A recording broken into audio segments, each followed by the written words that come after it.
Olá, sejam todos muito bem-vindos ao GasCast, esse programa que foi carinhosamente preparado para te ajudar no seu processo de investimento imobiliário, seja na etapa de construção ou na etapa de compra e venda do seu imóvel. Hoje eu estou aqui com a Mirela, que é diretora do Grupo Gas e está aí dividindo esse episódio comigo. Nós vamos receber um convidado especial, o Gilson, que é correspondente bancário e vai trazer para nós todas as informações, tudo o que você precisa saber sobre o processo de financiamento imobiliário.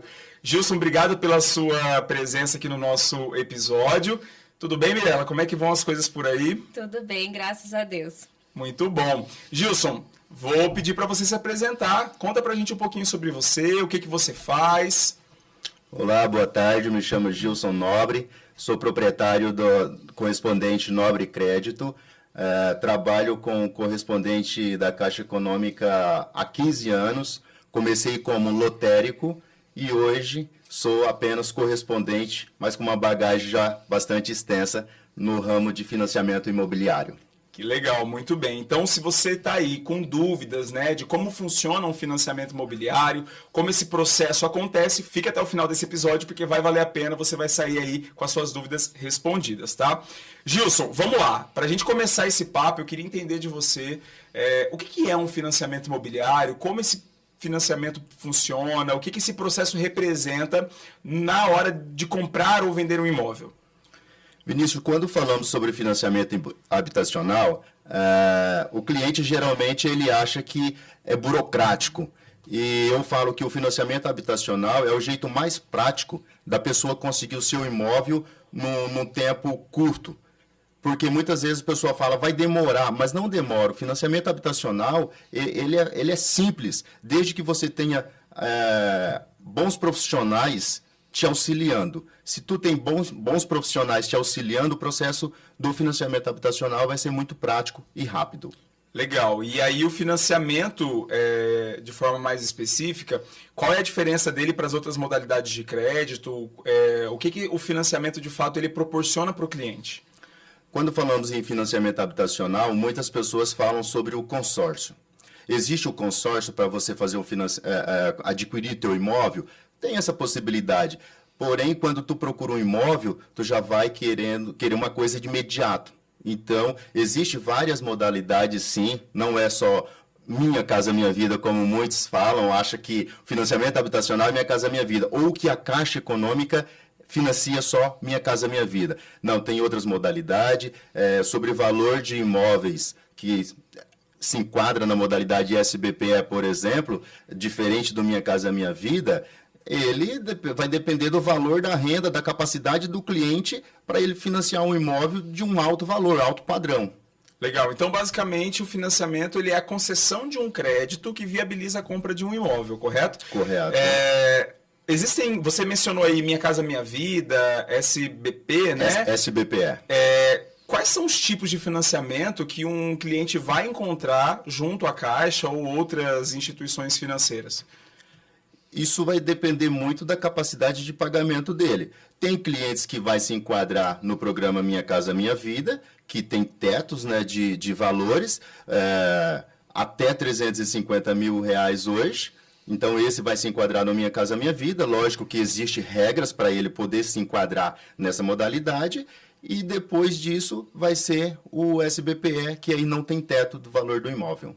Qualquer valor, a pessoa pode obter esse crédito para a compra do imóvel. Pode sim. Legal. Existe além dessa questão do teto de valor, existe algum critério sobre margem de juros? Existe alguma diferença a mais que distingue esses dois tipos de financiamento? Tem sim, tem diferença. Por isso que o programa Minha Casa Minha Vida, existe as regras que dependendo da renda de um cliente, ele não consegue se enquadrar nesse programa Minha Casa Minha Vida. Então, ele vai para outra modalidade, que seria o SBPE, onde a taxa de juros é, sim, um pouco mais alta do que do Minha Casa Minha Vida. Legal. Agora, vamos lá, Mirela, enquanto corretora de imóveis, né, Como que você atua para poder orientar o teu cliente na escolha do melhor tipo de financiamento? Hoje você tem atuado com imóveis de maior valor, né, aquisitivo, mas a gente sabe que muitas vezes um cliente ele pode se adequar a outras modalidades. Como que você identifica a necessidade desse cliente e orienta ele na melhor escolha, na melhor modalidade de financiamento? Hoje, na verdade, igual o Gilson comentou, tem a questão da se a pessoa precisa daquele imóvel imediato, né? Então, no caso, teria que realmente ir para um financiamento habitacional convencional, digamos assim. Caso o cliente tenha um pouco mais de tempo aí para se organizar, se planejar, ele pode até partir para uma estratégia de um consórcio. Então, aí a gente orienta o cliente, né? Conversa junto com um correspondente bancário também, para ter esse direcionamento. E aí, dentro dessa linha, se é Minha Casa Minha Vida, se é SBPE, o que vai direcionar qual linha de crédito ele vai entrar realmente vai ser a renda, vai ser o valor do imóvel e se esse cliente ele se enquadra ou não dentro dessas regras, né? Então, nós, enquanto profissionais, como corretor de imóvel, e eu também como arquiteta, eu vou conduzir esse cliente junto com o correspondente bancário e ver qual que é dentro das características, tanto dele, né, financeira, e aí até mesmo dos imóveis, do imóvel que ele pretende adquirir ou construir, qual que vai ser a modalidade que vai ser melhor para esse cliente. Perfeito. Bom, a gente tem aí o corretor e o correspondente, então, atuando junto, né, para poder garantir que esse investimento desse cliente seja feito da melhor forma possível, da forma mais segura. Agora, para quem é leigo, muitas vezes acaba se distinguindo, né? Eu passei por um processo recente de compra de imóvel e na época também eu não entendi muito bem essa diferença do corretor e do correspondente. Explica pra gente, Gilson, qual é o papel, né, de cada um desses profissionais dentro do processo de compra de um imóvel? Vinícius, eu sempre falo que o corretor ele tem que ter um conhecimento sobre o financiamento. Quando o corretor ele tem um bom conhecimento sobre o financiamento, dificilmente ele vai perder tempo com esse cliente e fazer com que esse cliente perca tempo também em procurando imóveis. Então, por isso que os dois têm que andar lado a lado. Tanto o correspondente quanto o corretor. O corretor, desde que ele tenha uma parceria com o correspondente que tenha a disponibilidade de estar até mesmo fazendo reuniões, explicando as alterações, as mudanças que teve no financiamento, porque às vezes o corretor ele não está sabendo de todas as mudanças que ocorrem com frequência no financiamento, tá? Então, assim, os dois, se tiver unido, com certeza, como eu disse agorinha há pouco, se o cliente ele está bem amparado com bons profissionais, aí entra tanto o corretor quanto o correspondente, com certeza vai ser bom para ambas as partes. Legal, Mirela, você identifica aí alguma diferença mais que esses profissionais eles têm na hora de conduzir o cliente? O papel do corretor, o papel do correspondente? Na verdade, igual o Gilson comentou, eu acredito que é um complemento, né? Claro que como eu já atuo também com avaliação imobiliária dentro da Caixa, eu consigo ter uma bagagem, claro que não ali da parte do correspondente em si, mas mais da parte de engenharia, mas eu e o Gilson já vem há algum tempo, desde quando eu entrei na Caixa, eu entrei em 2015, e a gente tem muita troca de experiência, eu na parte de engenharia, ele na parte de correspondente, então, como tem muita mudança, tanto na parte ali de valores, de financiamento, e muda mesmo. De um dia para o outro você vai ver tá alterado. E eu também na parte de engenharia, arquitetura, nós conseguimos conciliar e ter essa troca. E eu agora na área, trabalhando como corretora, mais ainda, buscando conhecimento aí junto com o Gilson, mas de forma alguma o corretor ele vai fazer o papel do correspondente. Ele tem que ter o conhecimento, né? Mas ele tem que consultar o correspondente para ver o que teve de alteração recente, por conta dessas alterações que tem com frequência dentro do banco. De forma mais objetiva, então, enquanto o corretor é esse profissional que atua na intermediação, né, da compra e venda imobiliária, organizando toda a documentação, orientando o cliente no passo a passo desse processo, o correspondente ele faz essa ponte de intermediação entre o cliente e a instituição financeira. Sim, isso mesmo. É isso. Isso. Legal, muito bom. Gilson, cara, hoje qualquer pessoa consegue um financiamento? Quais são os critérios para que um cliente tenha a aprovação junto à instituição financeira?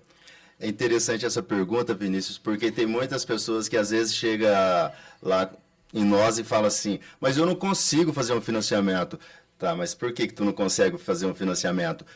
Eu acredito não, tenho certeza, todos conseguem fazer um financiamento, desde que ela se programe, ela comece a sonhar com o imóvel, ela tem que fazer uma programação ali, ela tem que começar a planejar, fazer um planejamento, e ela pode sim fazer um financiamento. Agora, onde entra o corretor é levar esse cliente a um imóvel ao qual ele realmente tem a capacidade de financiar. Porque acontece muito do cliente querer fazer um financiamento de um imóvel que não caiba dentro do orçamento dele. Aí eu posso falar para você, não consegue. Mas dentro da capacidade de pagamento dos clientes, se está dentro do orçamento dele, ele vai conseguir sim fazer o financiamento. Legal, então essa questão do critério de disponibilidade de orçamento, né, tá dentro ali das condições do cliente, condições financeiras, é um critério.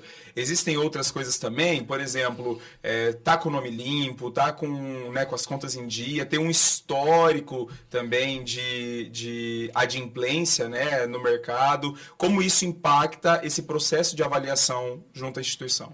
Sim.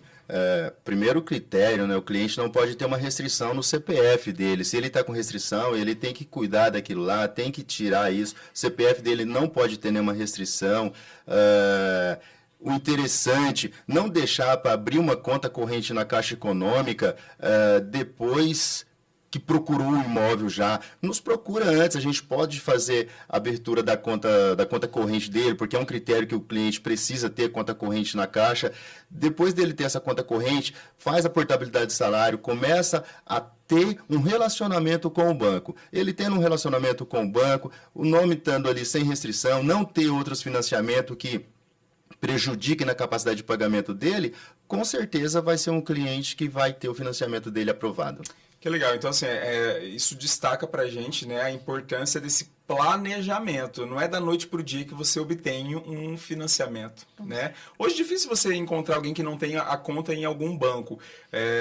Mas essa questão do relacionamento, né, de você ter até essa questão do nome, né, sem restrição, o CPF limpo ali para poder fazer essa solicitação de crédito. Todas essas coisas, elas precisam ser organizadas, né? Não é da noite para o dia que você obtém essas informações, esses critérios atendidos. Então, mais uma vez, planejamento é importante, até mesmo para quem vai fazer a compra de imóvel via financiamento. Sim, planejamento na vida da gente é essencial. Tu vai fazer uma viagem, tu faz um planejamento. Vai casar, faz um planejamento. Vai ter um filho, faz planejamento.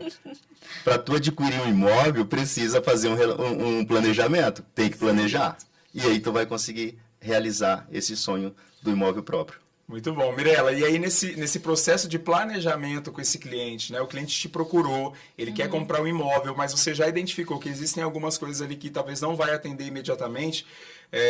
Como é que você, enquanto corretora, conduz esse cliente? Existem documentações específicas que esse cliente vai ter que se comprometer? Existem rotinas que ele vai precisar adotar para poder se adequar a esses critérios da Caixa?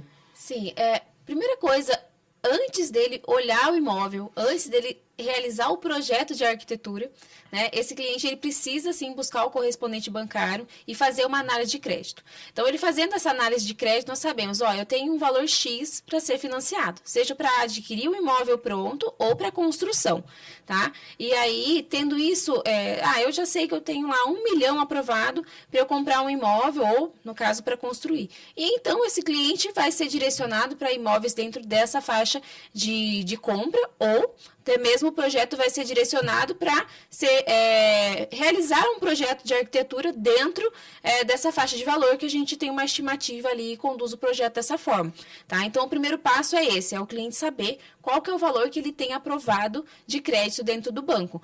Depois disso, ele vai fazer essa análise, a documentação que ele vai precisar é muito simples, né? RG, CPF, comprovante de endereço, comprovante de renda. Se ele é casado, ele vai ter que apresentar a documentação também, né? Aí dados pessoais, telefone, né? Uhum. É muito simples. Vai passar isso para o correspondente e ele vai fazer essa análise de crédito desse cliente. É algo muito rápido, né, Gilson? Rápido. Muito rápido. O Gilson faz ali rapidinho e aí o cliente já tem esse valor em mãos e o corretor, no caso, eu, como profissional, consigo conduzir esse cliente, sim, para ele ser assertivo, nós sermos assertivos juntos, né? Legal. Na escolha desse terreno ou até mesmo no desenvolvimento desse projeto. Legal. Ô Gilson, essa avaliação ela é rápida, mas nem sempre ela dá certo, né? O cliente, perdão, a avaliação ela é rápida, mas ela nem sempre é precisa. Ela é uma avaliação inicial, né, da instituição que demonstra viabilidade. Em que momento que o cliente sabe exatamente que aquele valor está disponível, que ele pode acionar o banco para poder fazer essa solicitação do crédito? Olha, hoje, quando a gente faz análise do crédito do cliente e deu aprovado naquilo lá que ele queria, muitas vezes dá condicionado. O que é condicionado? Tu precisava de uma parcela, num exemplo, de R$900, mas às vezes aprovou 800. Então, condicionou. Olha, tu não consegue uma parcela de 900, mas conseguiu uma parcela de 800. E muitas vezes está dentro daquele imóvel que ele queria. A capacidade de pagamento dele sai aprovado lá de nós. Depois existe todo um processo para o financiamento, para concretizar, sempre dizendo para o cliente, o processo finaliza quando ele assina o contrato do financiamento na Caixa. A capacidade de pagamento tua foi aprovado. Uma vez aprovado lá, e nós analisamos toda a documentação deles, dificilmente vai dar errado. Então, Certo. não tem por que dar errado depois. Só se nesse tempo, enquanto está tendo os trâmites do financiamento, às vezes acontece muito do cliente ele ser demitido da empresa, ou pediu a demissão, ou o crédito dele estava aprovado, mas não finalizou. Então, ele pediu demissão, consequentemente, o financiamento vai ficar parado. Não tem como dar continuidade até que ele entre em um outro emprego e a gente faça a nova avaliação, nova análise Legal. de crédito. Então, a avaliação ela traz uma segurança, dizendo para o cliente que é possível aquele valor, mas o processo ele só é concluído, só é garantido quando assina o contrato mesmo junto à instituição. E uma coisa que é muito importante, Vinícius, por que é importante ter um correspondente bancário muito sério, profissionais sérios nessa área? Porque são profissionais que vão esclarecer de uma forma que queira realmente fazer algo que fique bom para aquele cliente. Não pura e simplesmente para vender o imóvel ou para finalizar o financiamento ali para o cliente. Eu já peguei casos dentro do Grupo Gassi de clientes que já tinham projeto com uma outra empresa, já tinha aprovado, já estava com a aprovação do financiamento dentro do banco e veio me procurar para executar a obra. Quando esse cliente estava conversando comigo sobre a execução e falou para mim qual que era o custo da planilha, que ele já estava em aprovação havia sido aprovado já dentro do banco, em torno de R$1 milhão. Eu falei para ele, olha, bacana que já está aprovado. Eu falei, você vai ter uma parcela aí, acredito que em torno de R$10 mil de pagamento mensal. Simplesmente o cliente olhou para mim, como assim R$10 mil? Eu não quero pagar R$10 mil por mês. Se eu pagar isso aí por mês, vai afetar algumas coisas que para mim hoje é prioridade para minha família, que é viajar todo ano, então eu preciso reduzir essa parcela. Então, assim, esse cliente ele não teve um profissional, um correspondente bancário, que esclareceu para ele o que ele iria pagar por mês.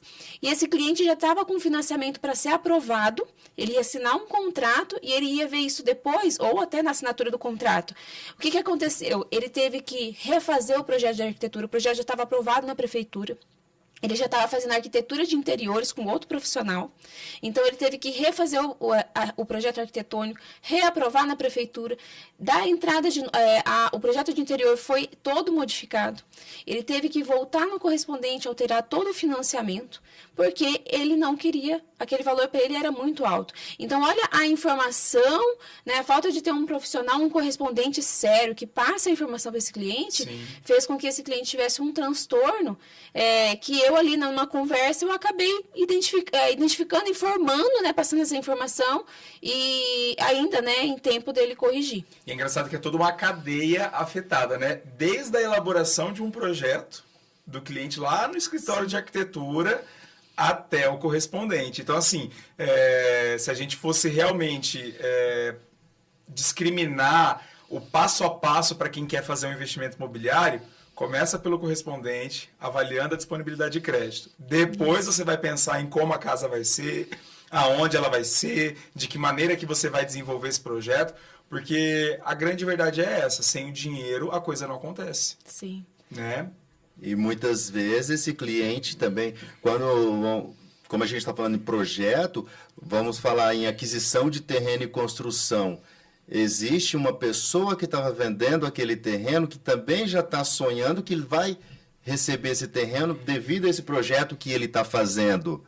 Então, assim, como você disse, é uma cadeia que começa lá do proprietário, vendedor do terreno, vai até na assinatura do contrato da Caixa. E só lembrando que eu disse lá que finaliza o processo do cliente na assinatura do contrato, ali finalizou a parte da Caixa, mas para o vendedor receber esse imóvel, só quando o cliente levar esse contrato, registrar em cartório e trazer de volta para nós, que aí o valor é liberado para o cliente, tá? Aí sim finalizou. Legal, muito bom. Ô Gilson, a gente já entendeu melhor, né, então, como funciona o financiamento, quais são, né, os critérios para que esse funcionamento ele aconteça, todo esse processo. A gente discutiu também sobre os fatores que podem influenciar.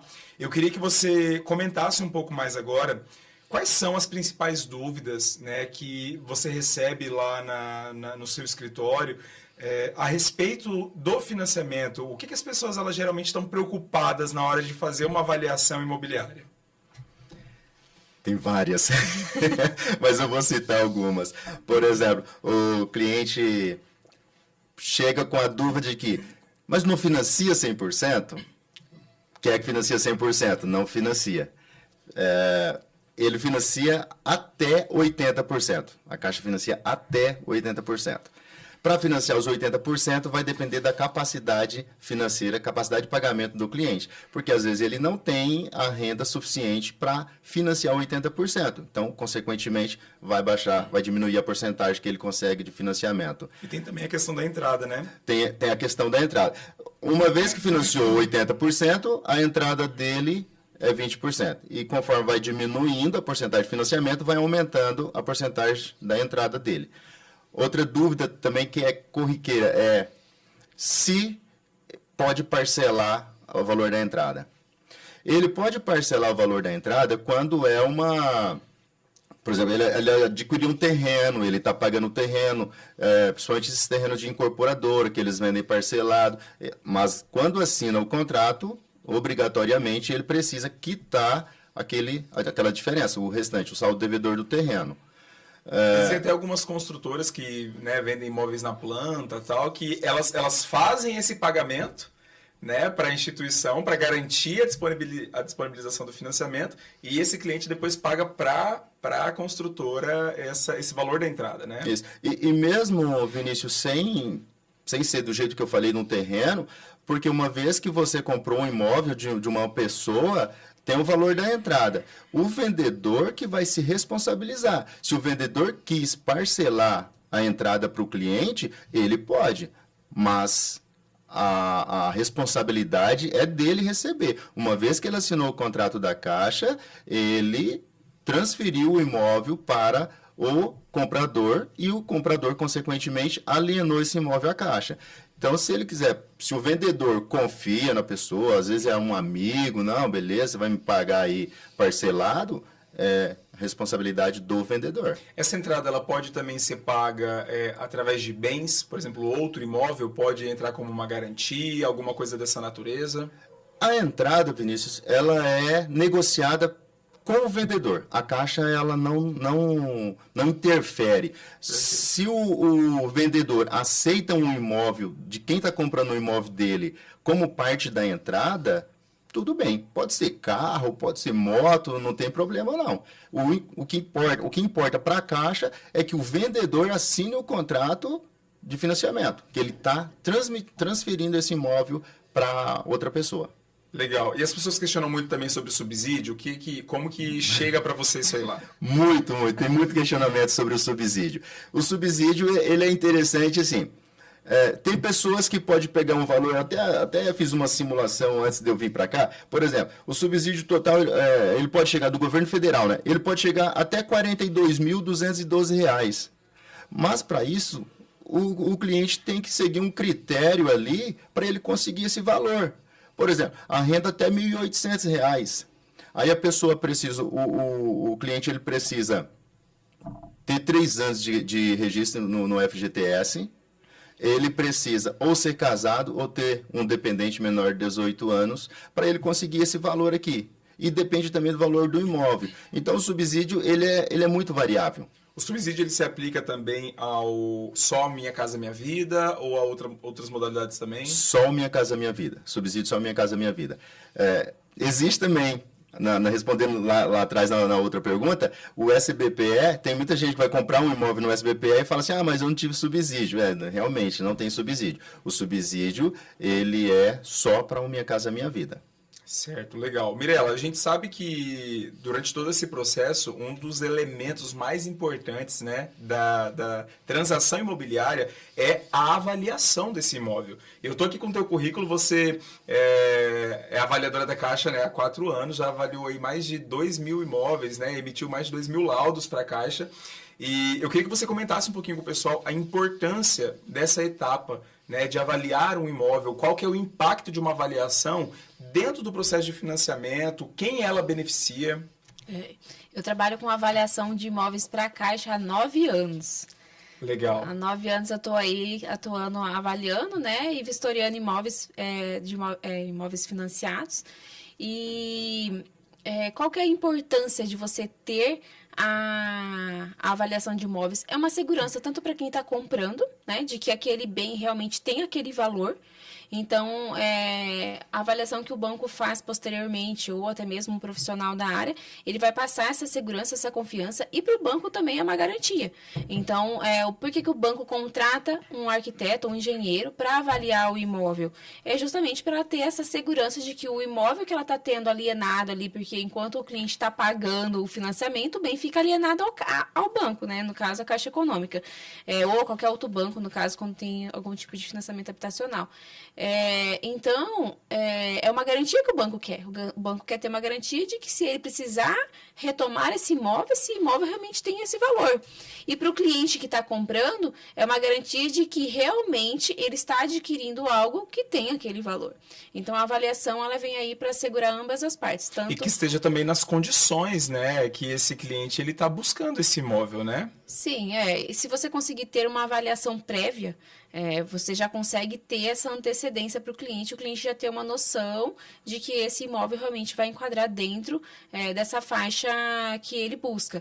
Então, no caso, eu como profissional da área de arquitetura, avaliação de imóveis e na área de venda imobiliária, eu consigo dar esse suporte para o cliente de tanto vistoriar esse imóvel para ver se ele está em condições de financiamento, porque primeiro, o imóvel ele precisa ter alguns detalhes que às vezes ele é recusado, que nessa semana mesmo eu tive que negar a garantia de um imóvel porque ele não estava com condições de financiamento. Então, ele foi para avaliação, foi feita a avaliação, fiz a vistoria e foi negado. Mas por quê? Alguns detalhes dentro daquele imóvel não estavam de acordo dentro do que a Caixa pede.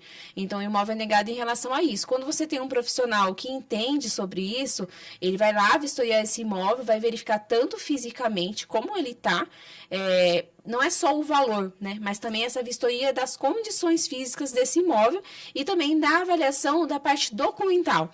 Um outro caso que eu peguei recentemente, na verdade, foi de uma vendedora. Ela queria vender um imóvel e ela estava com algumas dúvidas, assim, se o imóvel ele era de madeira. Até na época eu conversei com o Gilson. Gilson, me ajuda. Tem como a gente financiar imóvel de madeira, porque é algo que não é comum, né? Então, quando a gente não sabe, a gente vai buscar os colegas aí. Curiosidade, né? A gente foi buscar os colegas para poder realmente atender essa cliente, né, dentro daquilo que ela estava buscando. E aí, eu tentando resolver essa parte de engenharia, né, primeiro, também das condições ali da casa, a gente fazendo algumas adequações, porque eu identifiquei algumas infiltrações naquele imóvel, tudo. Eu falei para ela assim, me envia a documentação, que eu também quero dar uma olhada na documentação. E recentemente, ela já tinha feito uma avaliação desse imóvel para saber por quanto que ela ia vender antes, tudo, e veio me buscar realmente para assessorar nessa parte do financiamento ali antes, né, para adequar o imóvel. E quando eu peguei a matrícula, eu identifiquei que o imóvel estava no nome de outra pessoa. Daí que eu fui perguntar para ela, eu falei assim, como assim? O imóvel não está no seu nome. E aí eu fui entender que o imóvel era um imóvel com um terreno muito grande, muito grande, sim, eram 600 metros quadrados, e como o imóvel era dela, do irmão e da irmã, a mãe, na época, por conta do inventário, ela permitiu que o filho vendesse parte desse terreno. Então, ele deixou 300 metros onde está a casa, ficou com as duas irmãs, e o irmão vendeu o fundo de 300 metros quadrados. E foi escriturado tudo, e eles averbaram no cartório e ficou por isso. E quando eu peguei a documentação, que a gente foi se atentar de que havia transferido o imóvel inteiro. E aí, quando eu passei essa informação para ela, foi um susto, né? E aí foi daqui, foi de lá, e a gente conversou também com o advogado, ele falou, olha, dá uma olhada, porque pode ter ocorrido um erro no cartório. E aí a gente foi ver, ela não tinha nem a escritura, para você ter uma ideia. E aí ela foi buscar a escritura, conseguiu a escritura, a gente identificou que na escritura estava correto, que estava realmente descrevendo as partes de cada um e que realmente foi um erro do cartório ao transferir as informações da escritura para a matrícula, né? E aí eu orientei ela como que ela iria corrigir, falei, ela faz isso, vai lá no cartório, informa isso e pede para eles corrigirem a matrícula e ela já conseguiu a correção dessa matrícula. E agora, para ela conseguir vender essa parte só da frente, aí eu orientei ela, você precisa procurar fazer a divisão na prefeitura, a gente precisa desmembrar esse terreno, para daí você ter uma matrícula só da parte da casa, com esse terreno de 300 metros, para essa matrícula estar no seu nome e então você conseguir vender financiado. Então, assim, na cabeça do cliente que realmente ele não precisa entender. O cliente ele não precisa entender de burocracia, Sim. Ele não precisa saber ler uma matrícula. Mas ele precisa ter um profissional que entenda sobre isso e conduza ele para que esse processo seja simples. Sim. Igual o Gilson falou, o financiamento, a venda imobiliária é simples. As pessoas acham que é muito burocrático, é muito difícil. É muito difícil quando você não tem pessoas capacitadas para te orientar e te guiar. Né? Então, nesse caso, para ela, nós como profissionais estamos conduzindo, ela já está regularizando isso tudo na prefeitura, e aí depois, estando a documentação pronta, aí nós vamos fazer as correções na parte do imóvel em si, para daí nós solicitarmos a vistoria e a avaliação imobiliária, né? Então, assim, algo que para ela já estava certo, já tem a pessoa que vai comprar, ela já queria fazer para vender, e aí nós viemos e analisamos lá na documentação. Né? Então, isso é o diferencial do trabalho realmente que nós aqui no Grupo GAS, na GAS Negócios Imobiliários, a gente está buscando para os nossos clientes, realmente orientar e conduzir de uma forma muito tranquila todo esse processo, tanto para o cliente que está vendendo o imóvel, como para quem vai comprar, porque nesse caso é um cliente que ele quer vender o imóvel. E nós já estamos antecedendo para que esse imóvel fique todo correto para ser vendido. Mas você imagina um cliente também que ele quer comprar um imóvel e às vezes ele vai comprar e esse imóvel está com problema. Você já vendeu algo, uma ideia para esse cliente, você já vendeu um sonho para ele e que lá na frente, depois de muito tempo, depois de um bom tempo, ele vai ver que não tem como porque aquele imóvel está com a documentação ou ele está com a parte da edificação não adequada para um financiamento. Ou que ele não vai entrar dentro do perfil dele financeiro. Então, são cuidados que nós precisamos tomar antes de nós mostrarmos o imóvel para o cliente, né? O corretor ele saber que esse imóvel está desenrolado, que está preparado realmente para um financiamento e que se adequa a esse cliente, para que a gente não plante algo assim, né? Um sonho dentro para as pessoas que realmente não vai ser fácil de ser concluído. E nós somos muito realistas. Então, daí que vem a ideia da pessoa de que o financiamento é algo burocrático e difícil, né? Porque acaba tendo muitos fatores, né? É um contexto que envolve muitas informações, mas é aí que a gente mais uma vez destaca a diferença de um corretor de imóveis para um vendedor de imóveis. O corretor é esse profissional que presta essa consultoria, essa assessoria ao cliente de forma especializada, né, para cuidar de todas essas burocracias, porque a gente não pode negar que a burocracia ela existe, mas desde que ela é conduzida por um profissional especializado, ela é facilitada para o cliente, né, e o cliente acaba tendo mais segurança. Então, só fazendo uma correção, que além de arquiteto e urbanista há 14 anos, né, a Mirella, ela é avaliadora da Caixa há 9 anos e do Polpex há 4 anos, com mais de 2 mil laudos emitidos aí nesse trabalho. Então, mais uma vez, entra em destaque aí essa importância do corretor especializado, né?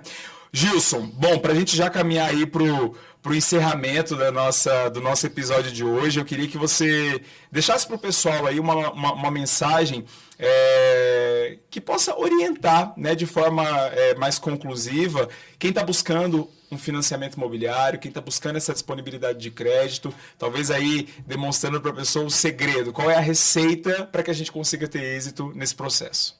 Olha, Vinícius, como eu disse lá, que o financiamento imobiliário não é difícil, desde que a pessoa faça um planejamento. Então, se tu está querendo adquirir um imóvel, está querendo financiar um imóvel, comece a se planejar, procure um profissional qualificado, um profissional que possa tirar suas dúvidas sobre o financiamento, procure um correspondente, um corretor qualificado, faça uma simulação de um imóvel, faça uma simulação baseado na renda que tu tem, porque através dessa simulação, que é o primeiro passo, que é simples para você fazer, você já vai saber qual o valor do imóvel que tu pode procurar. E aí, muitas vezes, a pessoa ela tem um sonho de conseguir um imóvel e ela vai direto em um imóvel de um valor que não vai caber dentro do orçamento dela, como a Mirella citou aqui que aconteceu com um cliente dela. Então é o seguinte, se programe, faça um planejamento, faça essa simulação, como eu disse lá atrás, quer fazer um financiamento?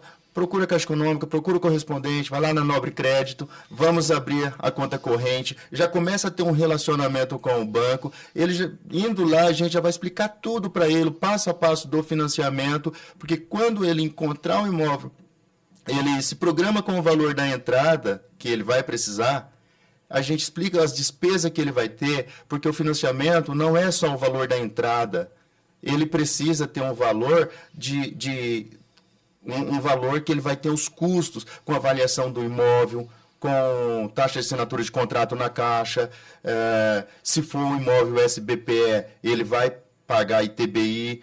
Uma coisa interessante, no Minha Casa Minha Vida não paga ITBI, mas no SBPE paga. Então, a gente vai dar uma orientada para o cliente sobre isso e também a despesa no cartório para registrar esse contrato. Então, é planejamento. Essa é a cereja do bolo. Faz um planejamento, procura um correspondente, ele vai te explicar certinho como que funciona o financiamento e ele vai conseguir o imóvel dele. Muito bem, recado está dado então, planejamento e orientação profissional. Isso. Gilson, meu financiamento não foi aprovado, não consegui através ali do financiamento habitacional. Existem outras alternativas? Até talvez aí já deixando um gancho para um próximo episódio. Qual é essa alternativa? Eu falo que existe duas alternativas. Uma, não foi aprovado. Vai dizer o porquê que não foi aprovado. Às vezes ele está com comprometimento financeiro. Procura eliminar, procura liquidar esses comprometimentos financeiros que você tem. Com isso vai abrir margem para você. Outra situação seria o consórcio imobiliário. A única diferença é que o consórcio imobiliário, que não deixa de ser um planejamento, o consórcio imobiliário ele é a longo prazo. Tu vai começar agora e vai pagando. Então não vai fugir do planejamento. Não foi aprovado agora, nada impede de daqui 3 meses, 6 meses, você tentar de novo fazer o financiamento. Agora, caso tu opte pelo consórcio, não tem problema. Mesmo que não aprovou o financiamento, tu já pode fazer um consórcio ali e se planejando, porque quando tu for contemplado, por mais que era uma carta de crédito, um consórcio, tu vai passar por uma avaliação de crédito lá quando for contemplado. Muito bem. Mirella, agora deixa aí o teu recado para o pessoal, a tua despedida também desse episódio. E eu acho mais uma vez importante destacar esse papel crucial do corretor nessa assessoria especializada para o cliente. Então, se você busca um imóvel, você pretende financiar, né, procure realmente profissionais qualificados, tanto o correspondente como o corretor de imóveis. E o Gilson comentou um pouco ali sobre os custos que tem quando você vai financiar, né? Tem os custos extras. E aí ele mencionou sobre os custos de quando é um imóvel pronto, digamos. Mas quando, por exemplo, o cliente também vai financiar construção, ele tem os custos também durante a construção, né? Que esse cliente, ele precisa computar o custo como um todo. Nós, no Grupo Gassi, quando nós pegamos um imóvel financiado, nós damos o suporte para o cliente, que eu faço um cálculo, que ele vai entender quais são os custos extras que ele tem de taxas, tanto de prefeitura, como de, pega lá de ISS, aprovação de projeto, aí pega da parte de financiamento, as taxas que são cobradas das vistorias do banco. O cliente, ele precisa entender que ele já vai começar a pagar ali uma fatia do financiamento durante a obra. Às vezes a pessoa não está preparada para isso, ela está pagando aluguel e ela não sabe que vai vir ali já alguns custos mensais para ela vir pagando. Então, assim, são informações que ela só vai conseguir, ela só vai ser conduzida para não ter surpresas, porque a parte financeira, você ter surpresa durante uma realização de um sonho, que seja a construção da tua casa ou a compra da tua casa, é muito frustrante. Então, a pessoa tem um planejamento ali, ele tem o lazer dele também, tem a família. Então, nós como profissionais, nós estamos aqui para zelar isso, sabe? Para que ele não perca todo o planejamento financeiro dele, porque é algo que realmente pode vir, que não foi dito, e esse cliente lá no meio do financiamento, que já até assinou o contrato, vai começar a vir essas contas que ele não estava preparado. A grande verdade é que um bom planejamento, ele tem que estar sempre muito embasado por informação. E se tem ausência de informação, esse planejamento vai ficar furado. Vai. Né? Então, assim, aí nós como profissionais, né, eu como arquiteta, como corretora, a gente lá no Grupo Gassi, sempre com os nossos parceiros que a gente escolhe aí a dedo. Então, o Gilson, até já aproveito aqui para agradecer a disponibilidade de ter vindo aqui partilhar todo o conhecimento que ele tem da área. O Gilson, ele é um correspondente aí, eu estou há 9 anos dentro do banco, então, assim, tem vários correspondentes bancários, tanto em Dourados como na região, e eu vejo que eles são muito sérios no trabalho que eles fazem, né? Não é à toa por isso que eu convidei ele aqui. Eu vejo que eles cuidam do processo não só durante o processo de aprovação, assinatura de contrato, mas, por exemplo, quando eu estou lá do outro lado, que eu sou a avaliadora, eu sou a analista do cliente, eles estão lá para resolver, conversam com a gente, o que está acontecendo, por que não aprovou, o que dá para a gente fazer para ajustar, enfim, eles buscam viabilizar para o cliente. Durante o período de obra também, se deu algum probleminha, eles estão lá, eles dão suporte para esse cliente.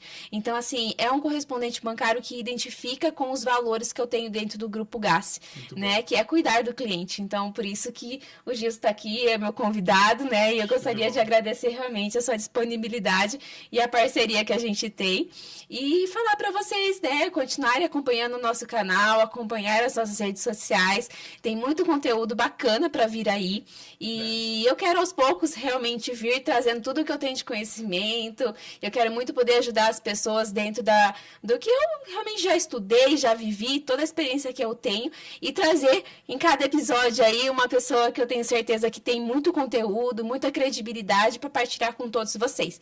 Então, continue nos acompanhando e aguardem que já vem mais conteúdo aqui no nosso GassiCast. Muito bem, então é com esses recados aí que a gente vai encerrando o nosso episódio de hoje. Eu quero te convidar para acompanhar a gente também no Instagram, tanto no perfil do Grupo Gassi quanto da Gassi Negócios Imobiliários. Vai ser um prazer poder estar lá dividindo com você todos os conhecimentos e todas as informações que o Grupo Gassi tem para oferecer. Muito obrigado para você que acompanhou o nosso podcast até o final. Gilson, Mirella, mais uma vez, obrigado pela oportunidade da gente estar aqui. Obrigada. Até o próximo episódio, pessoal.